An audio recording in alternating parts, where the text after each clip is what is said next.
nag-effect sa akin, magmula nung nag-take talaga ako ng Sunday Barley, natulungan niya ako sa problema ko sa constipation. Promise, kasi problema ko talaga yan. So, masarap sa umaga na alam mong magaan yung chat mo, na ilabas mo yung mga toxins mo. So, doon siya nagsisimula. Yung pagkising ko sa umaga, diretso na ako ng CR, lahat ng mga ganap ko doon, maliligo na ako, mag-toothbrush na ako. At maraming pagkakataon na, yun ang namimiss ko kasi wala siya, constipated ako. Pero dahil sa Sunday Barley, doon siya nagsisimula yung nare-release ko agad yung mga toxins. So, mas magaan ang pakiramdam ko. At napakahalaga para sa akin na masimulan ang araw ko ng magaan ang pakiramdam ko kasi from home, as I wake up every day from home, diretso ako ng studio, I need to feel good about myself. I need to feel good kasi yun ang makikita sa akin, yun ang gustong makita sa akin ng viewers ko at yun ang gusto kong ma-share din sa viewers ko. Yung feeling good every day, di ba? Kahit hindi man every day, maraming pagkakataon, kailangan feeling good tayo. Gusto kong makapagpasaya. At hindi ako makakapagpasaya if I don't feel good about myself.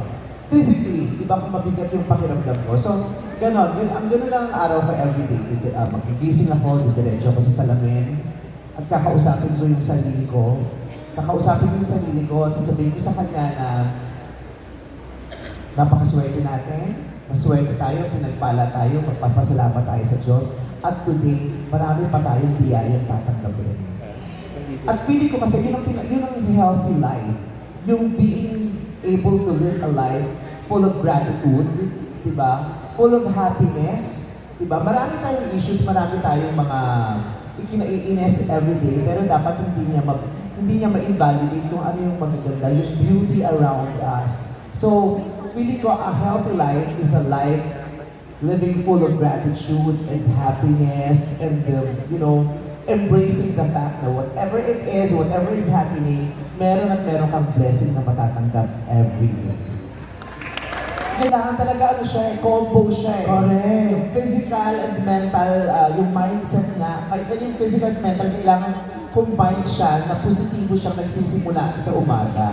Diba? Kailangan magsimula ka sa umaga ng may positivity. Siyempre, hindi laging positive ang ganap sa paligid all the time. Pero kailangan, meron kang enough ounce of positivity in your heart, in your body, para masabayan mo at malampasan mo even lahat ng uri ng negativities na papaligid sa araw mo, araw-araw.